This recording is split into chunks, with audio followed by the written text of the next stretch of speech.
Hey there, everybody. Pete Pardo here from Comic Book Users. Welcome to another episode of the show. We've got a little inside the cover going on. We got Kirk Manning in the house once again. What's up, Kirk? What do you got for us today, my friend? I hear you got some classic Ditko off the beaten path. Yeah, we mentioned this one of the earlier episodes, but Mr. A is a character that Steve Ditko created on his own. It was kind of like the prototype for The Question, who he did with Charlton. Charlton owned the rights to that character. And Mr. A, he owned the rights to, and the family still owns the rights to. It was a little bit more extreme than The Question in the aspect that, like, The Question was your typical hero. He didn't kill anybody. Mr. A is kind of a black and white kind of guy. He, if you cross the line, he decides that you are a bad guy, you need to be put down. I heard about these books and I started checking around for them. They're a pain in the ass to find. They're independents? This was an independently published book. So it is hard to find in the aspect that you just can't see it. And you know what it is? It's one of those damn magazine size books, which I love the magazines. I see the 50 cents on it. So I was like, oh, that's a yeah. Yeah. But the problem with magazine books, they didn't survive well. Like any of those 70s magazines and stuff, they just didn't, like, for whatever reason, they didn't, people didn't take care of them. Comic books survived like from the 70s, but the magazines I always find hard to gather, like, the Warren stuff or the Marvel Curtis books. You look for them and it's a pain in the ass to find them. And if you find them in really good shape, you're usually paying a hefty premium. This book I've seen go as high as a couple hundred at times. And then at other times you find it at a reasonable price. I paid like $12 for this one because, no offense, I can't explain to my wife why I dropped $250 on a Mr. A comic book. That's the joy of marriage for you. But the cool thing about like these indie books was they did like wraparounds too. Like you got all, like, the whole book goes and you get Steve Ditko art all over the place. He also, the art inside the book, it's all black and white. So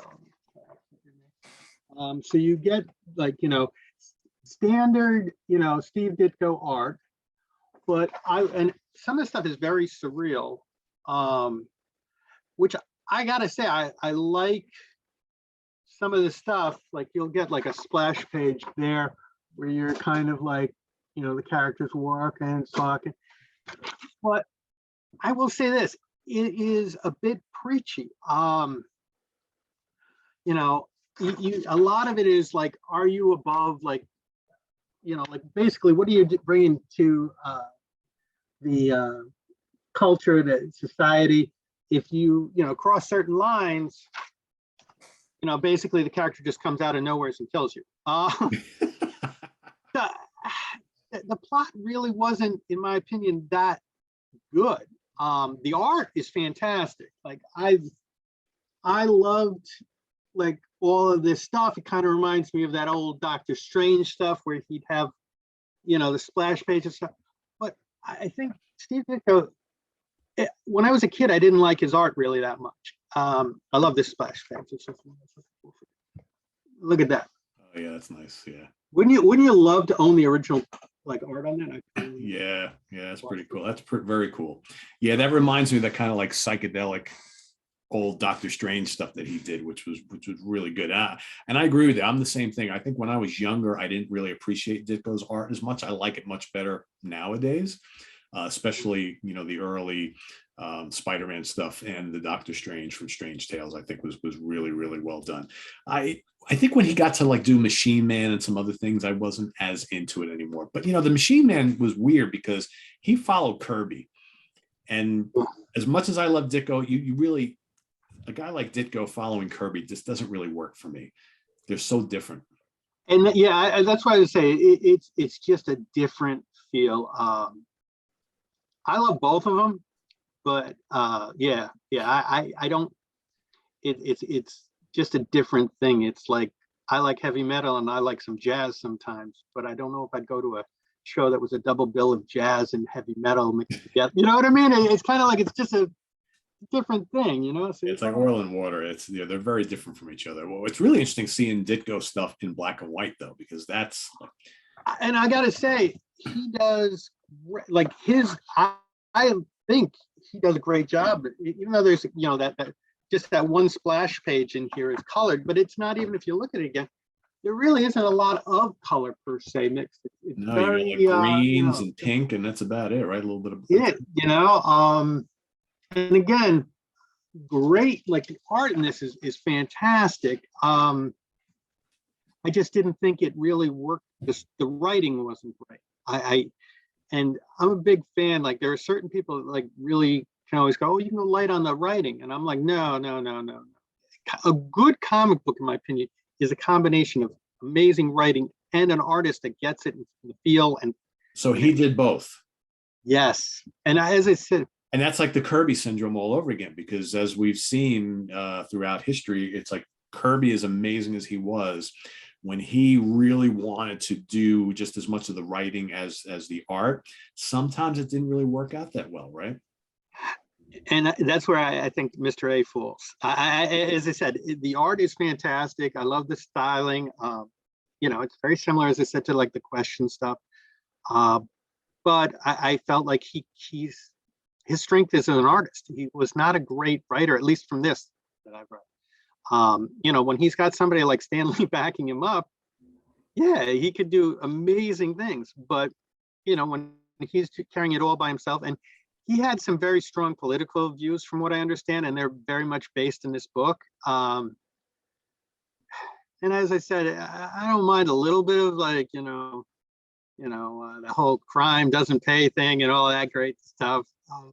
But as I said, the book preaches a lot, and I kind of like was like, oh God, you know, what are you doing? You know, a lot. There's whole lines in the book where it just discusses like you're a drain on society, da da da da da. You know, and I'm like, okay, we got that. You know, and then there's a whole like, do I let you live? Do I let you die? And then of course it makes a whole. And you know, as I said, I'm okay. I love a good Punisher story, but this is just kind of. But you can find a lot of these stories. They've been reprinted a couple times. I wanted like the first 2 issues for my collection. I think that's going to be it for me because I just. How many more did they have? I've seen, like, it's weird because it's a weird numbering system, especially with independent books, because sometimes, you know, they'll reprint and they'll do this. I've seen like different publishers have run with different stuff. This appeared too in some fanzine comic magazines. Prior to that, he'd done some stuff.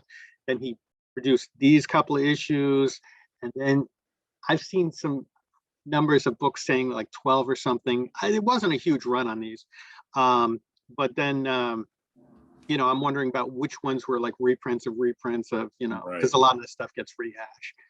And, you know, I hate to say it, the family owns the rights to it. So it wouldn't surprise me if there's been some stuff republished, and because, you know, they sell the rights and they, you know, helps pay the bills. So, yeah, absolutely. Well, it's interesting curiosity, I think, if nothing else. Yeah. For Steve Ditko fans. Yeah. Yeah. If I'm going to tell you, if you're that guy who wants to own it all, trust me, get it. But if you're really going to go for a Steve Ditko book, as I said, the art's fantastic. I'd go back and buy some old Doctor Strange, you know, or early Spider-Man. I know those aren't cheap, but those are. No, they're not. But those are a lot sweeter. And even like, I hate to say, the question stuff is better because it's got a better story to it. This, as I said, it's kind of boom, very, again, very philosophical in the aspect of, you know, whether or not you're working for the community, society as a whole or not. And as this, you know, it was interesting. I'd heard about it for years, and so I finally tracked down 2 issues. Definitely wouldn't drop a couple $100 for a book of it. No. But that's my opinion. Yeah, well, for 15 bucks. Yeah. Good to add to the collection, right? That's it. Cool. Well, there you have it, everybody. Look at Mr. A #1, done by Steve Ditko. I had never even heard of this character before, or you know, this, so that's new to me today. So cool. So thanks to Kirk for pulling that out of his collection and showing us all. We got Kirk coming back for another one, so stay tuned over the next couple of days. And I think we got a little Vampirella action though. Oh yeah. Oh, so there you have it. So stay tuned for that. please click that button before you leave. Like button before, yeah, that's a mouthful. And hit that notification bell if you are a subscriber. And if you haven't subscribed, well, what are you waiting for? Please subscribe. And we'll see you soon here on Comic Book Geezers. For Kirk Manning, I am Pete Pardo. Take care, everybody. Have a good one.